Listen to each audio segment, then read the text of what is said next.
প্রায় ৬০০ বছর পর জেগে উঠল রাশিয়ার সুপ্ত আগ্নেয়গিরি। অগ্নুৎপাতের মুহূর্ত ধরা পড়ল ক্যামেরায়। দেশটির প্রত্যন্ত কামচাটকা উপদ্বীপের ক্রাসেনিনিকভ আগ্নেয়গিরিতে শুরু হয়েছে লাভা উদগীরণ, যার দেখা মিলেছে মহাকাশ থেকেও। তবে এখনও ঝুঁকিতে নয় জনবসতিপূর্ণ এলাকাগুলো। ধারণা করা হচ্ছে সম্প্রতি সংঘটিত শক্তিশালী ভূমিকম্পের জেরেই জেগে উঠেছে আগ্নেয়গিরিটি।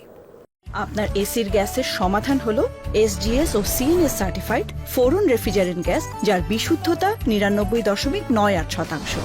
ফোরন, শান্তি যেখানে, নিঃশ্বাসে। এই দৃশ্য রাশিয়ার সুদূর পূর্বাঞ্চলীয় কামচাটকা উপদ্বীপের ক্রাসনিনিকভ আগ্নেয়গিরির। ৬০০ বছর ঘুমিয়ে থাকার পর জেগে উঠেছে অগ্নিতাণ্ডব।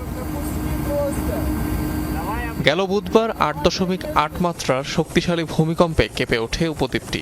জারি করা হয় সুনামি সতর্কতা। ধারণা করা হচ্ছে এই ভূকম্পনের ফলেই ঘটেছে অগ্নুৎপাত। অগ্নুৎপাতের কারণে ব্যাপক ধোঁয়ার কুণ্ডলী বের হতে দেখা যায় প্রায় ২০০০ মিটার উচ্চতার আগ্নেয়গিরিটি থেকে। ধোঁয়া আনুমানিক ৬ কিলোমিটার উচ্চতায় ওঠে। দুর্লভ মুহূর্তটি দেখা যায় মহাকাশ থেকেও। সৌভাগ্যবশত ক্যামেরাবন্দিও করা গেছে ঘটনাটিকে।